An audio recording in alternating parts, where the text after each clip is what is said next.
that God has for you as a church, as a whole, and also as individuals, a door. A great door of opportunity. And today I want to speak to you on the topic of the stewardship of great opportunities.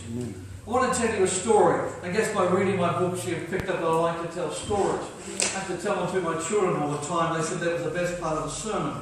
But anyway, I want to tell you a story. There was a young man who wished to marry a farmer's beautiful daughter. So he went to the farmer and he said, "Can I marry your daughter?" The farmer looked at him and thought, "I wasn't keen about this." He said, "I'll tell you what, son." He said, "I have 3 bulls, and I'll turn them loose in the paddock one at a time. And if you grab the tail of one of those bulls, you can have my daughter." He thought, well, this sounds all right. So he got in the paddock, and he waited, and the barn door opened. He couldn't believe it. Out came this bull. He'd never seen something this big as this bull suddenly appeared out of nowhere. And he raced towards him, and he thought, the next one has to be better. So he jumped out of the way, and the bull went past him. He thought, that's okay. So he waited for the door to open again.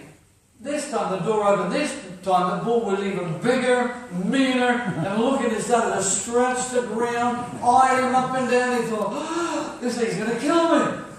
So he jumped out of the way, and the bull raced past him. So he waited. The third door opened, and a smile lit up in his face. This bull looked so sick, so weak, so just pathetic looking bull. He thought, this is it. This is a bull. I'm going to get this bull's tail for sure. So he waited, got himself in position, and as the bull raced past, he leaped out. The bull had no tail. Fell on the ground. The moral of the story is that life was full of opportunities. Always grab the first one. Because the young man was not a good steward of opportunities given to him, he lost the love of his life. You know, as we read through 1 Corinthians chapter 16, it almost seems that the words in verse 9 are suddenly dropped in there. Like Paul is bringing us up to date on his missionary itinerary. But yet the words reveal to us the true character of Paul and the true spiritual tone of the writer. It's almost as if Paul is going along talking and suddenly he becomes oblivious to everything around him. Sometimes I'm having a lunch with my wife and we're talking, and suddenly she says to me, "You've done it again. You're not here with me. You're someplace else. You're looking somewhere else. You know, your mind has suddenly gone wandering." And it almost appears, and that's not a good thing to do, guys. I want to tell you, that's not good. It almost appears that Paul has done the same thing. He's riding away, and suddenly his spirit catches something in the not too distant future. Something there. And his spirit sees a great and effective door open for his ministry. Paul looks upon the opportunity as a good steward would and sees the opportunity entrusted to him into his care that requires careful and responsible management and the strength of God to accomplish it. Now I want you to notice how Paul describes this door. First he sees a great door. Then he sees an effective door, and then he sees an open door.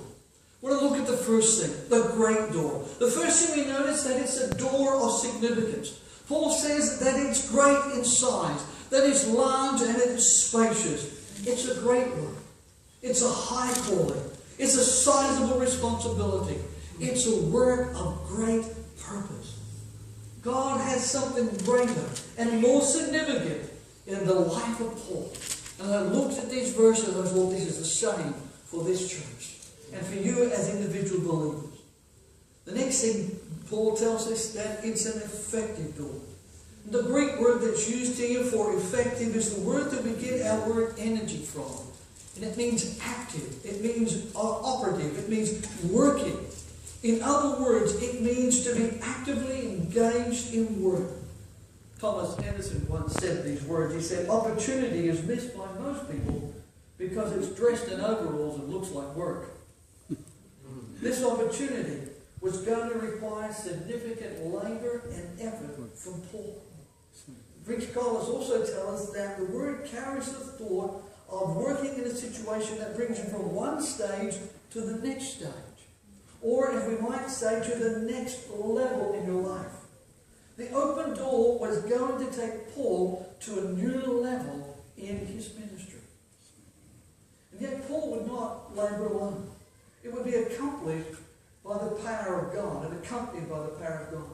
According to Greek scholars, whenever this word effective is used in the New Testament, it's always speaking of the supernatural power in operation. And in this case, it's God's power operating in and through Paul. Though Paul was to put effort and labour into going to the next level of his ministry, he did not labour alone. God was going to work in him and through him.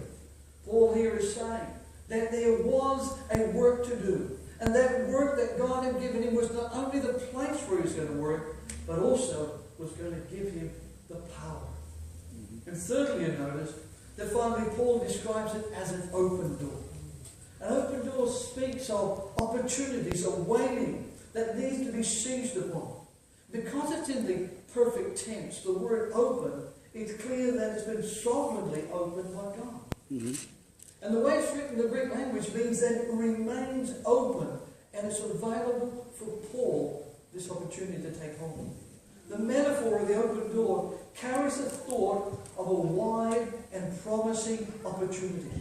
Paul is given an open door. Not a door that's unlocked, not a door that's half open, but a door that is flung wide open. It's a passageway to a new and exciting level in his life. And this is what God has for each of you here today. You know, as you read the verse, you get the mental picture that Paul here is intent upon seizing the opportunity. Paul is like a chariot rider.